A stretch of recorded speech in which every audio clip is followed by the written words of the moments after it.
Bonsoir Joël Demier. Bonsoir. Vous êtes président de l'association SOS Homophobie. Vous étiez hier à Paris, place de la République, avec 2500 autres manifestants pour dire votre colère, votre désarroi face aux explosions des violences homophobes. J'en cite quelques-unes. Le week-end dernier, un jeune homme de 21 ans est roué de coups à Paris en descendant d'un bus. Lundi, un chauffeur de VTC frappe ses passagers qui s'enlacent dans sa voiture. En milieu de semaine, c'est le président d'Urgence Homophobie qui reçoit un coup de poing alors qu'il sort d'un restaurant. La liste pourrait continuer encore longtemps. Joël Demier, est-ce que ça veut dire qu'il y a de plus en plus de violences contre les personnes homosexuelles ou tout simplement que la parole se libère ? Oui, depuis la fin de l'été, vous l'avez dit, on connaît dans le pays une succession d'agressions homophobes inédites dans le pays. Ça veut dire que, comme vous le dites, c'est ce qu'on appelle la libération de la parole des victimes. C'est-à-dire que les victimes parlent de plus en plus. On ont assez d'être victimes de violences, d'agressions, d'insultes, de rejets, d'ignorance, de discrimination à caractère homophobe. Et les réseaux sociaux, les médias aussi, parlent de plus en plus de ces phénomènes-là. Ça ne veut pas dire que l'homophobie n'était pas présente avant et qu'elle est présente aujourd'hui.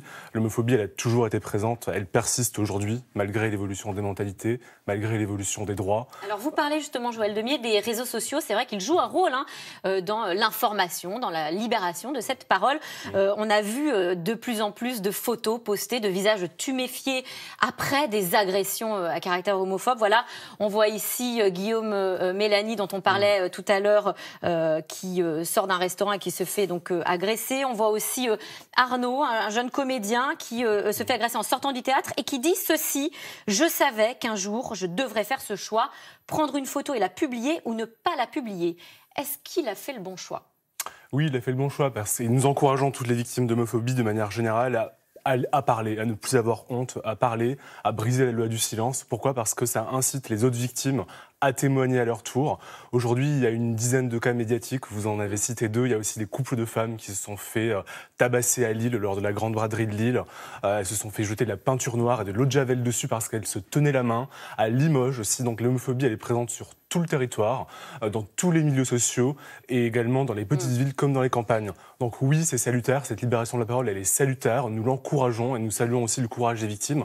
Et je vous le disais, vous avez montré 2 cas, mais il y a des milliers de victimes qui n'osent pas parler encore, qui sont pourtant victimes d'homophobie. C'est une agression physique tous les 3 jours en France, une agression physique tous les 3 jours. C'est considérable et c'est inadmissible aujourd'hui. Et nous y étions hier soir, place de la République, 3000, pour dire que nous en avons assez. Que ça suffit. Alors justement, vous parlez d'une agression homophobe tous les 3 jours. En même temps, on a des chiffres qui montreraient plutôt une certaine évolution dans le bon sens, puisque ce sont les chiffres de la préfecture de police de Paris qui notent une baisse de 37% des actes homophobes au cours des 9 premiers mois de l'année dans la capitale. Alors comment on peut expliquer ces chiffres qui sont peut-être contre-intuitifs comme ça oui, pour le public ? ça paraît étonnant, vous avez raison. En fait, ce sont les nombres de plaintes qui baissent de 37%. Donc ça veut dire que si toutes les victimes d'homophobie portaient plainte, ces chiffres seraient significatifs. Est-ce qu'il y a un problème du coup de l'accueil des victimes dans les commissariats, bien sûr, dans la justice ? Il y a un problème de refus de plainte qui est une réalité aujourd'hui. C'est-à-dire que les victimes d'homophobie qui se rendent au commissariat de police ou à la gendarmerie et qui veulent déposer plainte ont des difficultés parfois à porter plainte. Alors ça va de mieux en mieux, la police et la gendarmerie sont de mieux en mieux formées. L'association FLAG, gendarmes LGBT, prévient, essaie de former les policiers pour les sensibiliser à cette homophobie qui persiste aussi dans la police, comme dans l'ensemble de la société.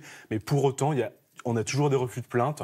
Et d'ailleurs, ce chiffre de la préfecture de police de 37% de baisse des plaintes montre qu'il y a encore beaucoup d'efforts à faire pour inciter les victimes à déposer plainte, les rassurer sur comment se passe une plainte et les rassurer sur toutes ces procédures qui sont là pour que les victimes puissent faire valoir leurs droits. Et nous incitons les victimes non seulement à parler, mais aussi à franchir la porte du commissariat. Sofiane, un jeune étudiant agressé il y a quelques jours en sortant d'un bus, raconte l'intervention des policiers sur place qui lui proposent de trouver une solution à l'amiable, notamment en proposant aux agresseurs de réparer les lunettes de Sofiane qu'ils ont cassées, en échange de quoi il ne porterait pas plainte. Est-ce que vous pensez que c'est une bonne solution pour apaiser les conflits ou c'est un déni de l'agression ? Non, c'est un déni de l'agression. Il faut bien évidemment entendre les victimes et traiter les cas jusqu'au bout. C'est-à-dire que la victime doit pouvoir déposer plainte pour qu'ensuite une enquête soit ouverte et pour qu'ensuite les auteurs soient condamnés et punis par la justice. En 2012, au moment des débats pour le mariage pour tous, on a vu une explosion des actes homophobes.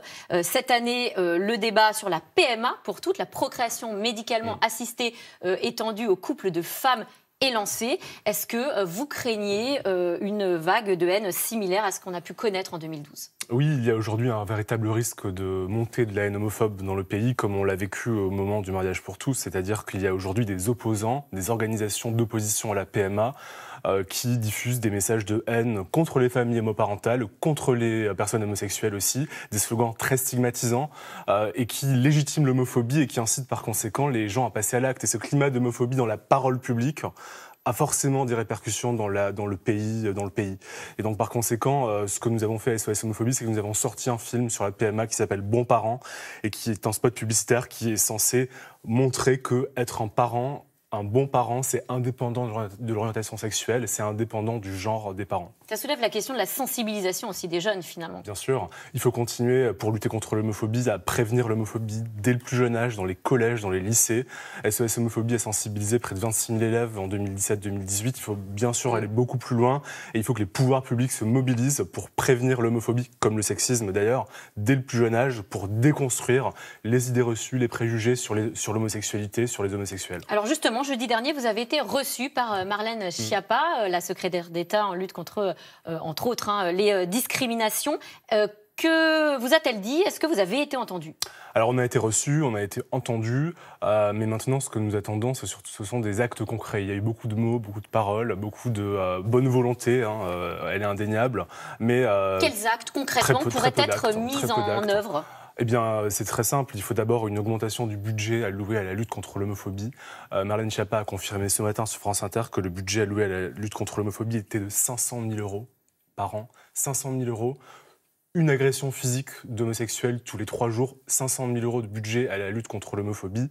Il faut bien évidemment augmenter ce budget et il faut aussi prendre des mesures concrètes, c'est-à-dire une campagne nationale de sensibilisation sur la persistance de l'homophobie, sur ses effets concrets sur les victimes. Je pense que les Français doivent vraiment prendre conscience que c'est pas parce qu'on a eu le mariage pour tous, pas parce qu'on a eu des droits et que les mentalités semblent évoluer que tout est fini, qu'il n'y a pas d'homophobie.